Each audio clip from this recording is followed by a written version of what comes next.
Vamos lá, começando o segundo podcast de hoje, né? Podcast não, né? Voga Talks? Não. Bate-papo da Voga. Alguma Vogue coisa assim? Studio. É, Voga Studio, né, Feijão? E Isso. hoje com a presença aqui do Marcelo. Marcelo do Ministério da Economia, né, Marcelo? Isso. E eu acho que tem muito papo pra gente tem bastante. tocar sobre isso, né? Porque, assim, nada mais em voga do que falar sobre economia numa pré-eleição, né? Assim, tem muito assunto pra gente debater. Eu vi também que você foi do BNDES. Exatamente. Fala um pouquinho, Marcelo. Bom, na verdade, né, eu sou do mundo do direito, né, de origem, sou procurador federal de carreira da Advocacia Geral da União, mas ao longo da minha carreira acabei migrando para a administração pública, fiz algumas tarefas, né, na administração pública, chefiei, né, a Procuradoria Geral Federal durante muitos anos, depois fui convidado para ser o secretário executivo do Ministério da Previdência e, na sequência, de fato, comecei a assumir funções gerenciais, mas de alguma forma ainda primeiro ligado ao direito e depois já mais livremente. Tive uma experiência como diretor jurídico do BNDES, fui o primeiro diretor jurídico do BNDES. O BNDES não tinha uma diretoria jurídica até 2016, e ali logo depois do impeachment, né, da presidenta Dilma, eu fui convidado no governo Temer já para assumir, montar e assumir essa diretoria jurídica na gestão da Maria Silvia, né, uma famosa administradora, e na sequência, retornando a Brasília, agora para o Ministério da Economia como assessor, também tive a oportunidade, onde ainda estou, de assumir no Conselho de Administração da Caixa. Cheguei a presidir o Conselho da Caixa durante um tempo, hoje sigo no Conselho da Caixa, não mais como presidente, mas com muitos desafios lá para poder endereçar e fazer a instituição cumprir o seu papel social e financeiro. Então Legal. você teve bastante uma mistura entre o mundo aí do direito e o mundo da economia, né? Na verdade, a minha carreira foi me levando, né? Minha formação é jurídica e acabei assumindo algumas funções de gestão pública, né, como disse, e depois alguns convites para atuar no mercado financeiro em funções mais jurídicas, e também fui diretor de controladoria, né, no BNDES durante um tempo, mas de fato pude migrar aí para a área de administração e depois para a área financeira, com experiências que eu considero muito enriquecedoras. Não, é legal que tem esse link, né, do direito com o direito na economia, né, o direito nas instituições financeiras. O Law and Porque, Economics, né? Exato. O BNDES não deixa de ser um regulador, né, não um regulador. Até um regulador pode dizer, né, porque ele empresta o dinheiro, de repente, para o desenvolvimento também, né? Não sei se regulador, mas na verdade uma parte significativa da carteira do banco é o que a gente chama de operação indireta, né? Então, na verdade, é um outro banco que usa recursos de funding do BNDES para chegar no cliente na ponta e oferecer um financiamento com recursos do BNDES. Então, ele não é um regulador no sentido muito clássico, mas de fato, como ele acaba tendo um volume grande de recursos a serem emprestados por outros agentes financeiros e determina, né, um conjunto de diretrizes para esses processos, ele acaba também gerando um direcionamento de mercado, digamos assim, para projetos especialmente de infraestrutura. Perfeito, é exatamente isso que eu queria dizer. Não regulador no senso da palavra, né, de regulação, de regulatório, mas regulador no sentido de fomentar determinadas regiões ou empresas e etc. que sejam interessantes para o país. Um regulador de fluxo de capitais. Exatamente, perfeito. É um regulador. E essa passagem sua pelo BNDES, que eu acho super interessante, né, do Banco Nacional de Desenvolvimento. A gente teve uma época, né, ali 2012, ali, o seu foi posterior a isso. Isso, foi posterior aos problemas que colocaram o BNDES em voga, para Exato, usar o nome de vocês. Teve muito em evidência o BNDES naquela época, 2011, 2012, justamente pelo fluxo de dinheiro que foi aportado, e aí muito se falava em black box, né? Isso. Como eram aportados recursos, se tinha origem, se não tinha, alguns empresários foram beneficiados, muitos empresários amigos de políticos, né?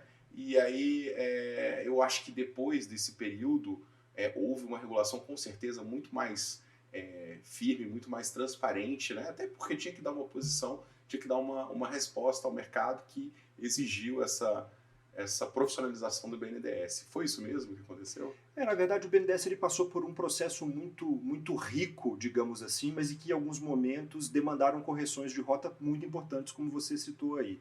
O BNDES ele tinha um tamanho, que já era um tamanho muito grande para a economia brasileira ali no começo dos anos 2000, mas no final dos anos 2000, passagem para os anos 2010, ele recebeu um aporte ainda maior de recursos do governo federal.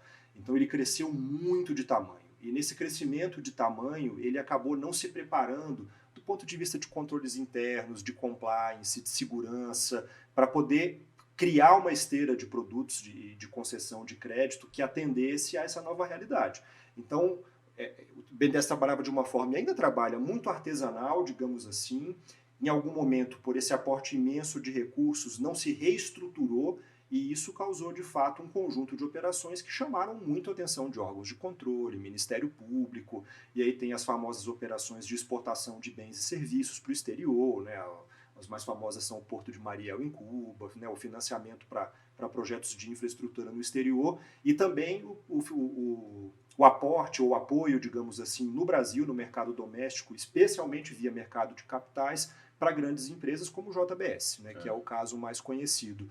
E de fato, Ike Batista, né, também, né? Para o Grupo X também, algumas operações, para a Oi, e essas operações começaram a ser contestadas ali no final do governo Dilma, né? E de fato eu chego no BNDES no momento em que essas coisas precisavam ser revisitadas. Então elas já eram um passado para a instituição, um passado recente, e o banco não tinha uma diretoria jurídica, e eu fui convidado, quando a Maria Silvia assumiu a presidência do banco, assim que houve o início do governo Temer, exatamente para montar a diretoria jurídica, com dois focos, né? O primeiro foco do passado, de fato pegar essa carteira antiga do banco, que estava sendo muito questionada e estava muito no foco dos órgãos de controle, e tentar averiguar o que de fato tinha acontecido e aprender com essa experiência do passado para que o banco não voltasse a incorrer em alguns problemas como incorreu, mas também tivesse esse olhar para o futuro, não só de aprendizado com o passado, mas também de reestruturar o banco para o banco se voltar para alguns nichos de mercado onde ele não era muito presente. Por exemplo, pequena e média empresa. O banco era conhecido como o banco da grande indústria, das grandes empresas.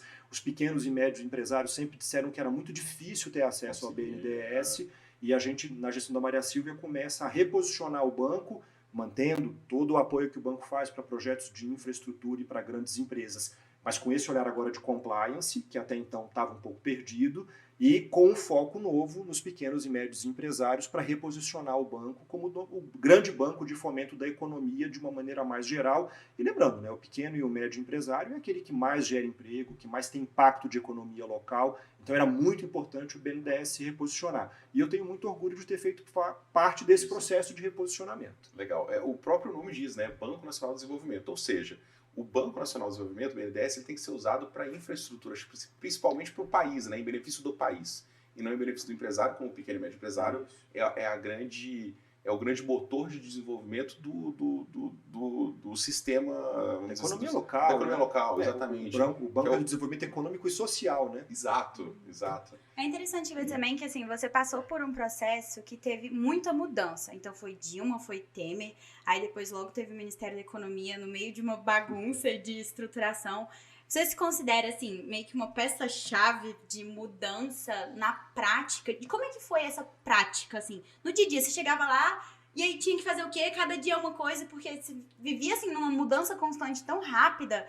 Uma coisa, assim, é você ter uma presidente impeachmentada de um dia pro outro. E aí, como é que foi esse dia a dia, assim, o cotidiano de mudança tão impactante para a economia? Eu não me considero um agente de mudança, mas, de fato, eu gosto de projetos. Então, assim, né, eu passei no concurso público para ser procurador do INSS e trabalhei lá durante muito tempo, com muito orgulho, mas os projetos sempre me interessaram muito mais do que o dia a dia em si, muito focado só em processo, que era o que a minha carreira prometia. E à medida que os projetos foram aparecendo, eu fui topando os desafios. E nessa lógica, eu sempre também tive muita sorte de estar nos locais certos. Então eu acabei recebendo convites que dificilmente eu receberia em situações muito normais, mas porque eu estava no local certo. O caso do BNDES é um pouco disso, né? Eu estava coordenando, no final do governo Dilma, um pouco antes do impeachment, o processo da reforma previdenciária que ela enviaria ao Congresso Nacional. Então eu era o coordenador desse processo e quando houve o impeachment, o então presidente Temer tinha interesse em abreviar o encaminhamento ao Congresso da reforma da Previdência dele, e então ele foi procurar saber, né, a equipe dele da transição foi procurar saber quem estava cuidando do processo no governo da Dilma, que a gente eventualmente possa convidar para não começar do zero. E aí por isso me acharam, disseram, não, o coordenador é esse procurador aqui, ele estava no Ministério da Previdência, inclusive, vamos tentar aproveitá-lo. E assim que eu entreguei a reforma da Previdência pronta para ser enviada ao Congresso, surgiu o convite da Maria Silvia. Né? E aí ela queria, olha, eu preciso montar uma estrutura jurídica, eu preciso de alguém que tenha algum conhecimento de direito público, porque o BNDES é um banco público, mas que tenha também um foco muito grande em gestão de escritório jurídico. E aí se lembraram de mim porque eu tinha feito a estruturação da Procuradoria-Geral Federal durante 6 anos. Então, durante 6 anos, como Procurador-Geral Federal, eu chefiei os 4.000 procuradores federais em mais de 200 cidades do país inteiro, em mais de 800 escritórios. Então, nesse processo de chefiar a PGF durante 6 anos, eu acabei me colocando à disposição para outras funções de gestão de estrutura jurídica, ainda públicas, né, no caso do BNDES, e estava pronto para isso. E quando vem a eleição do presidente Bolsonaro e o ministro Paulo Guedes é convidado, né, para montar esse grande Ministério da Economia, a junção ali de 5 pastas, ele também ficou sabendo, dizendo, olha, tem um advogado público que está no BNDES, então já tem também algum conhecimento, né, da parte de economia, tem uma vivência em economia e que talvez você possa aproveitar. E aí eu fui apresentado a ele, até pela Maria Silvia, né, que tinha sido presidente do BNDES, e estamos juntos já há quase 4 anos no Ministério da Economia. E a Caixa Econômica, ela vem antes ou posterior ao Ministério da Economia? A Caixa, ela vem junto com o Ministério da Economia. E que eu acho super interessante, que aí a gente tem mais uma instituição financeira. E aí, se a gente observar, eu vejo que você entrou em 2 momentos muito delicados das 2 instituições. No BNDES, como a gente já citou, né, todo aquele fim ali de 2012, 10, 11, né, que tem aquela situação toda de transparência, e a Caixa Econômica com a mudança ali do presidente, né, teve de fato algumas denúncias, né, em relação a assédio moral e tal, enfim, e desencadeou essa saída, e eu imagino que lá para o pessoal da Caixa deve ter sido turbulento esse momento também, né? Recente agora. A Caixa vem de alguns momentos turbulentos, né? Então, assim, nos governos passados houve alguns problemas em algumas vice-presidências da Caixa, situações que ficaram famosas, né, de apartamentos lotados, né, de caixas e malas de dinheiro, coisa que obviamente não é para acontecer, especialmente se tratando de gestores públicos, né, como são os vice-presidentes da Caixa. Então, quando eu chego ao Conselho da Caixa em 2019, a gente estava lidando com este cenário, né, de problemas de alguma forma de corrupção que estavam sendo apurados, estavam sendo tratados já há algum tempo, e essas apurações foram concluídas e as providências foram adotadas para que também na Caixa esse cenário não voltasse a se repetir. E de fato, infelizmente, houve um conjunto de denúncias, né, que primeiro a imprensa divulgou e depois, pelos meios dos canais internos da Caixa, o Conselho tomou conhecimento, e em relação aos quais a gente também está tomando providências para que, independente daquilo que se apure, porque as apurações ainda estão em andamento, nós consigamos sair do processo, a despeito do que tenha ocorrido, com um instrumento de controle contra problemas de assédio, seja sexual, seja moral, muito mais robusto, e agora, inclusive, com a oportunidade de ter de novo uma mulher na presidência da Caixa, né, da Daniela Marques, e nesse momento, então, poder garantir que a gente consiga blindar a Caixa também contra riscos dessa natureza. E, repito, as apurações estão em andamento, nós estamos cuidando desse assunto de forma muito próxima, mas a gente não vai fazer juízo de valor prévio e, independente disso, vai melhorar os controles internos da Caixa para que a Caixa não esteja exposta a que esse tipo de risco, né, volte a se repetir. Risco de imagem, né? É um risco de imagem, é um risco muito ruim, porque a Caixa tem mais de 70.000 colaboradores, então é uma estrutura muito grande, muito regionalizada, que tem um papel não só econômico, mas também social muito grande para o país, né? Em muitos municípios, a Caixa é o único ponto financeiro onde as pessoas conseguem pagar suas contas, ou numa agência lotérica, que também integra a rede da Caixa. Então, você ter um cuidado com os colaboradores, especialmente com as colaboradoras da Caixa, é essencial para ter um ambiente de trabalho interno sadio e que as pessoas se sintam valorizadas e estimuladas para prestar o seu papel e a missão da Caixa e atender de fato a sociedade. Então isso é fundamental. Cuidar das pessoas é muito importante. Eu vivenciei isso agora recentemente na Caixa, também vivenciei no BNDES, porque quando eu cheguei, os empregados estavam muito machucados, porque o banco estava sendo muito atacado na sua imagem, né, por conta dessas operações. Mídia, né? É isso, havia uma suspeita muito grande se não haveria algum tipo de comprometimento dos empregados do banco, e eu de fato acho que não houve. E a gente precisava então, inclusive, resgatar a autoestima, fazer os empregados se sentirem de novo orgulhosos por serem agentes do BNDES. E também tive a oportunidade, né, quando fui Procurador-Geral Federal, de chefiar os meus colegas, né, os meus pares, os meus 4.000 colegas procuradores federais, uma experiência também muito gratificante. E, de fato, acho que lá eu aprendi a cuidar de gestão com foco na gestão de pessoas sendo um escritório de advocacia gigantesco, mas um escritório de advocacia, e depois eu tive a oportunidade de transpor isso para o mercado financeiro nessas posições que eu ocupei. E hoje estou também fazendo uma participação que eu considero uma das mais desafiadoras da minha carreira, que eu integro o Conselho de Administração da Eletrobras privatizada. Então, a Eletrobras foi privatizada recentemente, ela não está mais no controle da União. Eu já integrava o Conselho de Administração desde 2019 e fui eleito pelos sócios, inclusive agora pelos sócios que são privados e que hoje, né, concorrem com a União na governança da companhia, e eu fui incluído na chapa que hoje comanda a Eletrobras, e estou tendo essa oportunidade que para mim é muito rica, porque eu sempre acabei tendo uma experiência muito no setor público.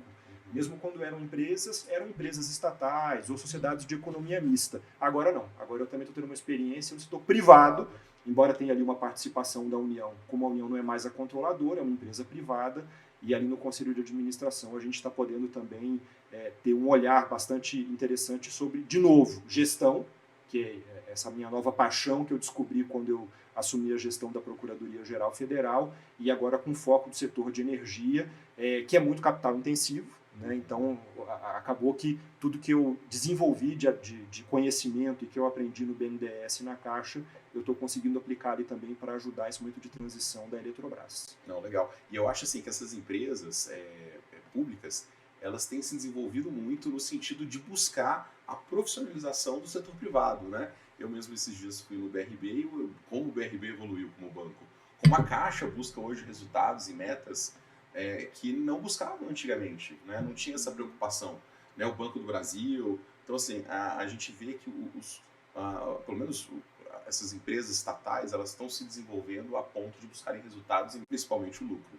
A lei das estatais foi um grande divisor de águas nisso, né? Então, quando o presidente Temer assume, ele começou a entender um pouco da dinâmica, né, das estatais, agora na posição de presidente, e ele identificou uma fragilidade imensa do ponto de vista de governança. Sabia que tinha um projeto em tramitação há anos no Congresso Nacional para regulamentar, né, o funcionamento das estatais de uma forma mais voltada para a governança e para princípios mais caros, né, a administração como um todo, que tem muito a lógica da performance, né, do resultado, e a nova lei das estatais permitiu que as estatais pudessem se reposicionar. Então, esse movimento foi importantíssimo para o reposicionamento do BNDES, da Caixa, da Eletrobras, do Banco do Brasil, da Petrobras. E na Eletrobras, inclusive, permitiu que nós chegássemos ao processo de desestatização, que é um processo que também está chegando para algumas outras empresas ou partes delas, né? Na Caixa, nós tivemos aí a venda da Caixa Seguridade. Uhum. E a própria WIS, né, também entrou lá na Caixa Seguridade, se não me engano, não. Foi na Caixa Seguradora. Que tinha um grupo francês que estava dentro na verdade, era a CDP, né, que era o grupo francês. Uhum. Ele tinha uma parceria histórica com a Caixa, mas ainda minoritária. E nós fizemos, na verdade, agora um processo de transferir o controle da Caixa para o setor privado. Eles ainda têm uma participação no negócio, mas nós buscamos outros sócios no mercado. E hoje nós temos aí uma estrutura muito robusta de parceria com o setor privado e de geração mesmo de resultado e portfólio de produtos em seguridade muito mais robusto do que a Caixa tinha até então. Marcelo, você falou a palavra desestatização, e eu acho que foi uma palavra muito usada, principalmente pelo ministro Paulo Guedes, vamos dizer assim, na pré-eleição do Bolsonaro ali em 2018, ali, né, quando estava ali na briga. E eu vi muito agenda sobre isso, as empresas que deveriam ser desestatizadas, principalmente falava-se muito do Banco do Brasil. E falava-se em metas ainda, 2024, eu escutei, alguma 2025, 2023, né? Como que está essa agenda caso o Bolsonaro ganhe, né? Porque aí se for Lula, aí tem uma outra política, outra visão em cima dessas privatizações. Mas sendo o Bolsonaro, permanecendo o ministro Paulo Guedes como ministro da Economia, como a pasta o Ministério vê essas privatizações? Eu não vou falar de empresas específicas, até porque algumas delas são listadas e aí a gente precisa ter um pouco de cuidado nessa questão das informações. Mas falando de um ponto de vista mais geral, a agenda do ministro é muito clara, né? Assim, ele tem de fato uma agenda de desestatização. Acabou que quando o governo começou, se descobriu que havia um campo imenso para desestatização, que as pessoas não percebiam e que foi o mais explorado no primeiro mandato do presidente Bolsonaro, que é a situação das subsidiárias. Então, na verdade, quando você pensa em desestatização, geralmente você pensa na holding. Você pensa em Eletrobras, Banco do Brasil, Petrobras. Mas quando foi averiguar a estrutura, né, de governança e societária dessas empresas, se descobriu que é muito difícil vender uma holding, tanto que a Eletrobras gastou 3 anos do governo para conseguir estruturar o processo, né, de desestatização, mas é muito mais fácil você desestatizar através da venda das subsidiárias. Então foi assim com a Caixa, na Caixa Seguridade, com a Petrobras, na BR Distribuidora. No caso da SEB aqui, né? Na SEB, no caso de uma empresa local, né, aqui que era do GDF. Então, na verdade, o que se descobriu é que fazer esse processo de desestatização, começando pelas subsidiárias, dá velocidade para o projeto. Então, de fato, né, da meta que o ministro sempre dizia, né, do R$1 trilhão, se conseguiu aí cumprir de 30% a 40% disso, basicamente com subsidiárias. E esse é um processo que ele é menos midiático, digamos assim, mas ele também entrega muito resultado, né? Se a gente pensa no que eu citei há pouco, né, BR Distribuidora. Então, quando a gente olha toda a rede de distribuição de petróleo do Brasil, que era basicamente concentrada numa estatal, especialmente depois do que aconteceu nos últimos anos, onde algumas multinacionais saíram do país, né, do ponto de vista da rede de distribuição, a gente tem hoje isso no mercado privado. Então, isso é fundamental. A gente tem também alguns movimentos do Banco do Brasil, né, de alienação de algumas subsidiárias suas. Então, esse processo se conseguiu destravar nesses primeiros 4 anos. Na ocorrência de um segundo mandato, a agenda vai continuar certamente e talvez a gente agora tenha a possibilidade de focar não só nas subsidiárias, mas olhar um pouco também agora para outras holdings, né? Então a Eletrobras foi a primeira e muito grande, mas tem outras aí pelo caminho. Como é que isso impacta a vida do cidadão, a pessoa que está te ouvindo aqui agora e vai olhar e falar assim, tá, mas e aí, na prática? O que isso vai mudar na minha vida amanhã? O que isso vai mudar na minha vida no governo que está por vir? Qual que é a visão que essa pessoa pode esperar dos próximos anos? Nós temos um exemplo que, tirando os que são muito novos, puderam assistir nos anos 2000, que foi nos anos 90 e 2000, que foram as teles, né? Então, eu ainda sou do tempo, e eu me lembro claramente disso, que a primeira linha de celular que eu comprei, quando a Telebrasília ainda era uma estatal, eu tive que ficar uma manhã inteira de sábado ligando para um número para entrar numa fila para poder conseguir comprar uma linha que ia ser sorteada. Então você ligava, ficava horas para conseguir ser atendido. E tinha que lançar no imposto de renda, né? Não, exatamente. Aí você era atendido, aí você dava os seus dados, era feito um sorteio e semanas depois você sabia se você tinha sido contemplado ou não com o sorteio. Eu até fui nessa minha primeira tentativa, mas eu me lembro que eu fiquei uma manhã inteira de sábado tentando ali ligar para a Telebrasília para me cadastrar no sorteio. E de fato era um bem, né? Você registrava na declaração de imposto de renda. Vitória não vai lembrar disso, mas você era patrimônio. Era patrimônio. Você registrava com um carro. Né? Valia quase como um carro. Meu pai tinha lá X linhas de telefone. É isso. Não, tinha todo um mercado de venda de linhas de telefone. Mercado secundário. É isso, mercado secundário. Então, pessoas que faziam esse tipo de transação, né? Encontravam pessoas que queriam vender e faziam uma venda. Exatamente, botavam um ágio e vendia para aqueles consumidores que não conseguiam diretamente na empresa telefônica comprar uma linha. Hoje você não compra mais uma linha, na verdade você... Você tem que recusar, porque senão você ganha, né? Exatamente. Então, assim, na verdade você não compra mais uma linha, né? Você assina um serviço, é um prestador de serviço e você adere ou não àquela prestação de serviço com a operadora que lhe interessa. Então, esse caso para mim é muito paradigmático. Quando a gente pensa nessas outras, e eu tenho, por exemplo, vou citar um caso aqui que não é federal, mas que a regulação federal tem feito uma transformação muito grande disso, saneamento. Então a gente sabe que, infelizmente, um dos piores dramas do país, onde nós estamos mais atrasados, é no saneamento. Nós temos uma rede de cobertura de água tratada muito baixa, de coleta de esgotos mais baixa ainda e de tratamento de esgotos ridícula. Então, e por quê? Porque hoje esse serviço está concentrado basicamente nas empresas estaduais de saneamento. Aqui no nosso caso, em Brasília, a CAESB, né, que ainda é o caso.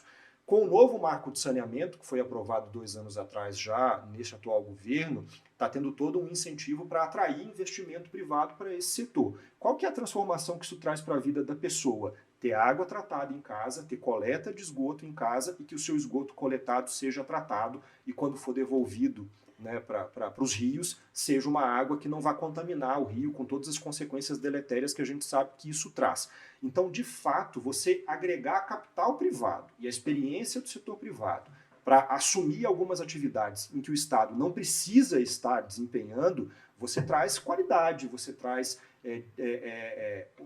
a real capilarização da prestação desses serviços para a sociedade. Vamos pensar em Eletrobras. A Eletrobras era, no passado, quase que a única geradora de energia e quase que a única transportadora de energia. Distribuidora não, porque eram as companhias estaduais. Mas o fato é que a Eletrobras, ao longo do tempo, porque a União não tinha mais condições de aportar recursos na empresa, para a empresa investir em novos projetos, ela foi perdendo mercado. Então, hoje, o mercado Eletrobras já não é o principal, ainda é o grande ator, mas não tem mais 50% do mercado, nem de geração, nem de transmissão. E na hora que você privatiza a companhia, você chama o capital privado para dizer o seguinte: olha, tem aqui uma imensa companhia que tem muita experiência no mercado de energia e que está pronta para voltar a investir, mas precisa de recursos captados no mercado privado. E foi isso que foi feito recentemente. E a Eletrobras agora está se preparando de novo para voltar a ter grandes projetos em geração e transmissão. E nesse ponto, a gente agrega o quê? Segurança para o sistema elétrico brasileiro. É a garantia de todo cidadão brasileiro, quando for apertar o seu interruptor em casa ou quando for carregar o seu celular, que vai ter energia na tomada ou que a luz vai acender.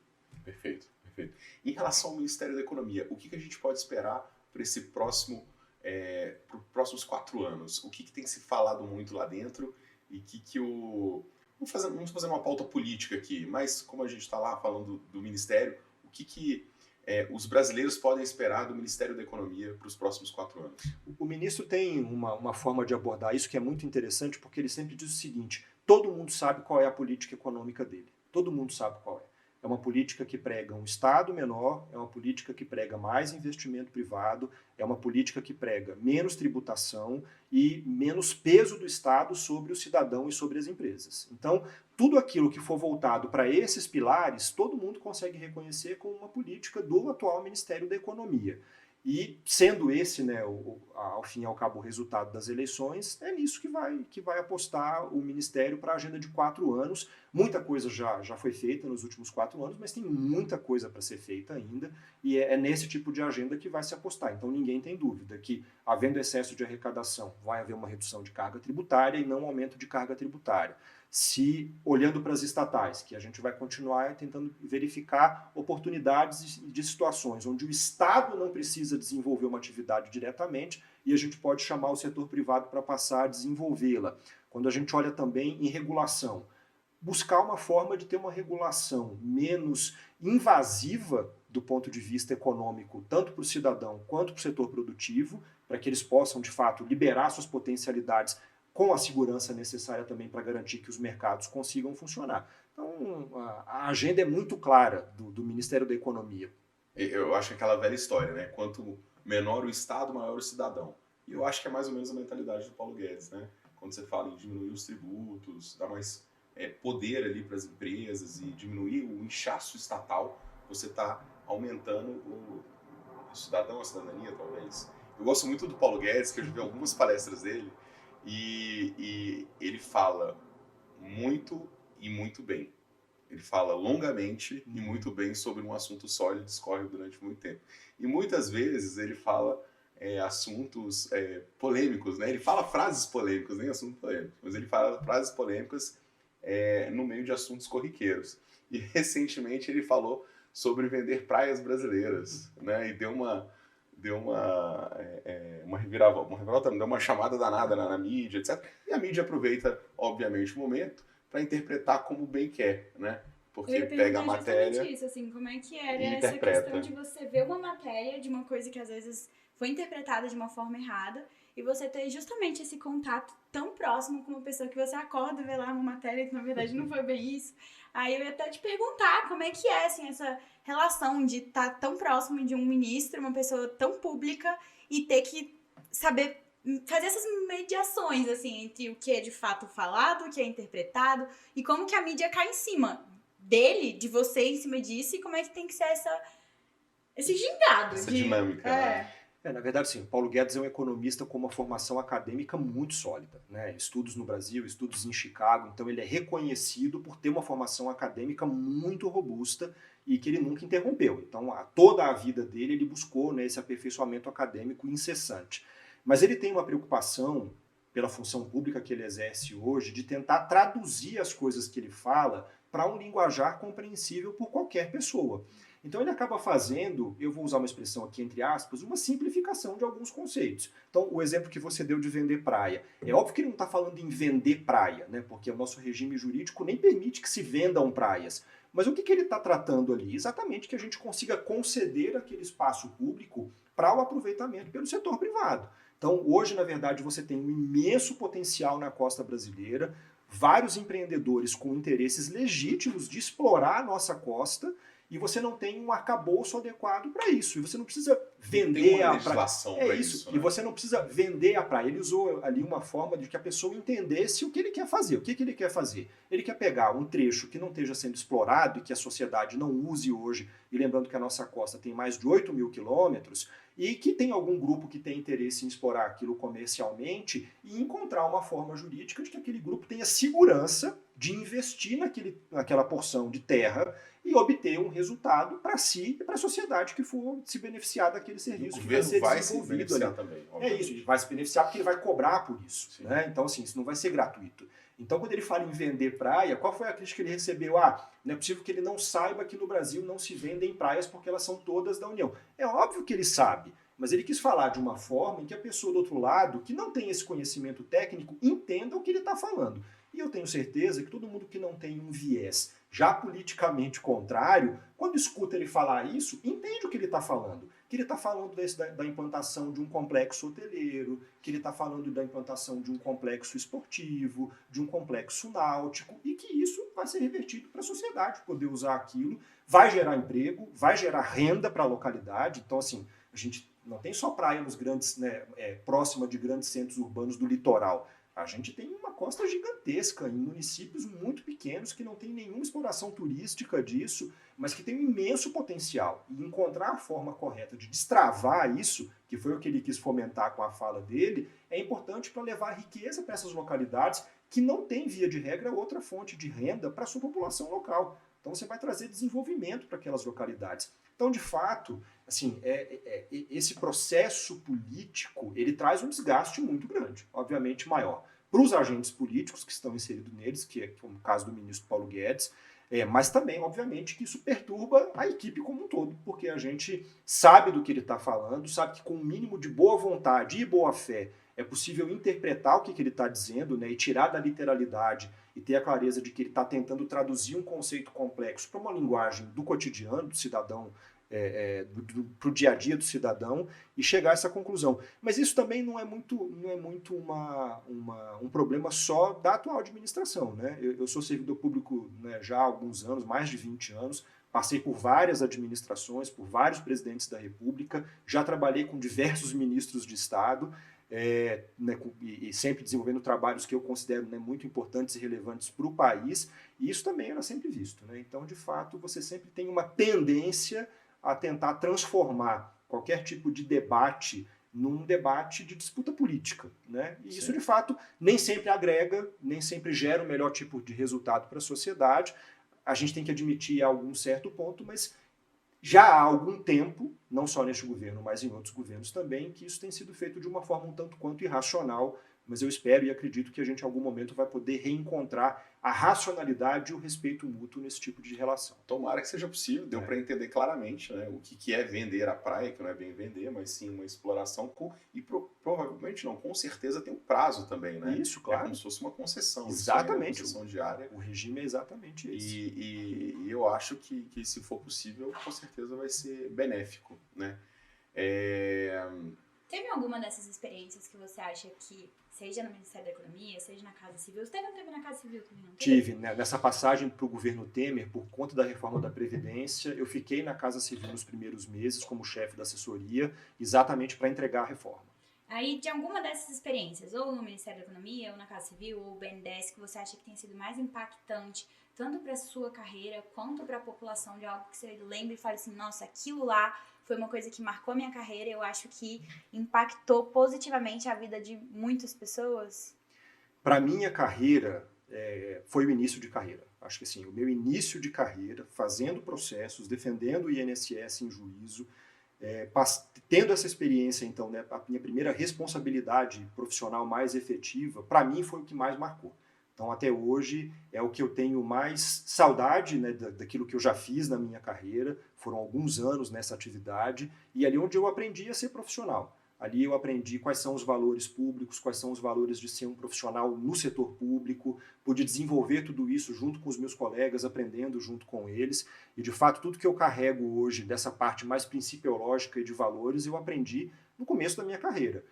E inclusive desfazendo alguns mitos que a gente sempre conhece, né, de que o servidor público não trabalha, não rende, trabalha pouco, né, e de fato nos órgãos públicos e nas carreiras que se estruturaram nos últimos anos, isso não é uma realidade. A realidade é extremamente diferente, né? A gente consegue ser muito produtivo, é muito demandado, gera muito valor para o Estado e para a sociedade, e de fato eu aprendi a trabalhar e a ser um profissional nisso. Mas do ponto de vista da sociedade, e quando a gente pensa assim, né, qual foi o projeto que você desenvolveu que mais você pode acreditar que gerou retorno para a sociedade?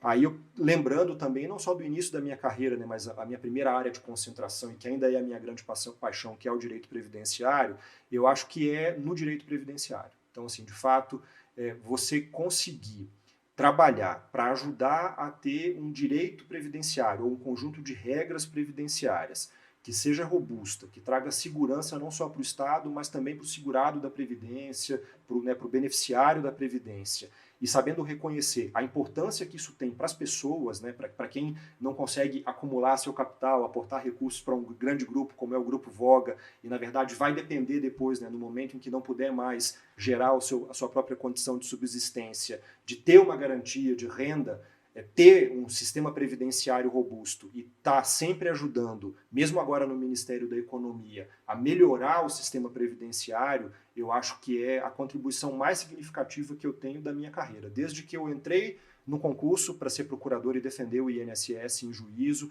e depois participei de gestões do INSS e do Ministério da Previdência, inclusive das reformas que foram feitas desde que eu entrei. Em todas eu tive algum tipo de participação. Então, aqui eu acho que é a parte mais importante do meu trabalho, né? Conseguir ajudar a ter um sistema robusto que tem um conjunto de desafios enormes, econômicos, de gestão, de atendimento, e que a gente consiga melhorar ao longo do tempo e torná-lo confiável, né? Para que as pessoas, de fato, possam ter essa segurança relacionada à seguridade social. Sim. A gente fala assim, o funcionário público tem essa fama, né, e tarará, mas a gente sabe que em todas as profissões você tem um bom funcionário e um mau funcionário. O funcionário público não deixa de ser diferente. A gente sempre vai encontrar as pessoas que acabam trabalhando 2 vezes, 3 vezes mais para cumprir aquela função que não era cumprida pela outra pessoa. Marcelo, eu sei que você é novo e tem, não vou falar a sua idade, mas eu sei que você é novo. A gente já falou de Eletrobras, a gente já falou de BNDES, Caixa e Ministério da Economia. Marcelo Siqueira, qual os próximos passos do Marcelo? Não das empresas que o Marcelo ajudou, trabalhou e evoluiu, mas Marcelo Siqueira, qual que é a meta, o sonho, o caminho que está sendo construído aí para frente? Eu estou num ponto que eu não preciso ter vergonha da idade ainda. Eu tenho 45 anos, mas de fato já estou há algum tempo nisso, porque sou servidor desde os 22 anos de idade, público, né? Então já estou aqui já há algum tempo nessa função. E pensando pessoalmente, na verdade, nós no serviço público, especialmente quem se coloca à disposição para assumir funções, né, mais elevadas, trabalha muito influenciado pela lógica do processo eleitoral. Não tem como ser diferente, né? Então, toda vez que muda um governo, ou mesmo que um presidente é reeleito, É um governo novo que se começa, né, porque as correlações políticas mudam, as forças políticas mudaram ao longo dos últimos 4 anos, então qualquer que seja o resultado das eleições, eu vou estar de novo, né, à disposição, né, da administração pública para poder desempenhar a função que entenderem que eu tenha a possibilidade de desempenhar. E se eu tiver que voltar a fazer meus processos na Procuradoria do INSS, vou fazer com muito zelo, com muita satisfação, porque, repito, né, reconheço o maior valor para a sociedade no meu trabalho desenvolvido até hoje, de longo prazo, o trabalho que se desenvolve em prol da Previdência Social no Brasil. Então, se eu tiver que voltar a fazer processo para defender o INSS em juízo e ajudar essa estrutura, vai ser muito interessante. Mas estou à disposição de outros desafios também, porque, como eu já disse, eu sou movido a projetos. Então, se houver bons projetos e eu achar que, né, que eu tenho condições de agregar, e se quem também estiver chegando aí, eu estiver continuando e entender que eu posso agregar também, eu estou à disposição. A gente sempre ouviu muitas críticas ao INSS, né? E no mercado financeiro sempre se faz muito comparativo. Mas será que eu devo aportar no INSS? Será que não é melhor eu fazer a minha própria previdência e tudo? Como o governo ele enxerga o INSS? Ele enxerga como... ele investe ainda no INSS? Enxerga como uma promissora, uma função que ainda tem uma certa relevância dentro do Estado? Acho que ao longo do tempo, todo mundo foi entendendo que a atuação do Estado no que diz respeito à previdência social tem que ter um limite. Ela não pode se preocupar em prover toda a segurança previdenciária de todos os cidadãos, porque tem essas realidades que vocês disseram que são muito diferentes, e as demandas também são muito diferentes. E isso permitiu, inclusive, nos anos anteriores, que se abrisse muito o mercado de previdência privada no Brasil. Então a gente tem os planos PGBL, VGBL, então, em alguma medida, você tem um conjunto grande de pessoas que sabe, até porque a Previdência, né, o INSS, tem um teto, que não é um teto muito elevado para quem é de alta renda, você precisa ter outras formas de preservar o seu patrimônio e de ter garantias de que você vai ter alguma disponibilidade no futuro, quando você não estiver mais numa fase de geração de capital e sim de consumo de capital, o que é normal na nossa transição enquanto pessoas, né? O homem passa por esses ciclos de vida que interferem muito na sua capacidade produtiva, e isso obviamente também demanda uma preocupação da sua subsistência diferenciada. Então eu acho que a gente não pode perder de vista que a participação do Estado nesse mercado também tem esse limite. Então, o que o INSS visa garantir é aquela renda básica para todo mundo, num patamar que hoje está próximo ali dos R$7.000, que é o limite do regime geral de previdência social, e quem eventualmente tem condições e vai ter necessidades no futuro de uma renda maior do que essa, sabe que vai poder hoje buscar o mercado privado, seja servidor, porque hoje os servidores, né, não tem só o regime próprio, né, dos servidores públicos, eles também está aberto a eles o mercado de previdência complementar, seja público, seja privado, seja qualquer outra pessoa, um investidor ou um trabalhador que tem uma capacidade de acumulação maior e que pode se valer desse tipo de mecanismo. Então, eu acho que todos temos que entender, independente da nossa capacidade de geração de riqueza, a previdência pública como essa segurança mínima que vai atender em situações extraordinárias, mas o mercado está à disposição para poder oferecer produtos para quem tem essas necessidades ou possibilidades mais ampliadas. E como para tudo que a gente conversou aqui ao longo do nosso bate-papo, né? Na verdade, o que o Estado tem que sempre fazer é isso, é olhar para quem tem uma capacidade menor de se defender, digamos assim, de se posicionar diante do mercado, e para essas pessoas prover algum tipo de serviço mais direto ou uma segurança jurídica maior, e para os demais, deixar o setor privado cuidar.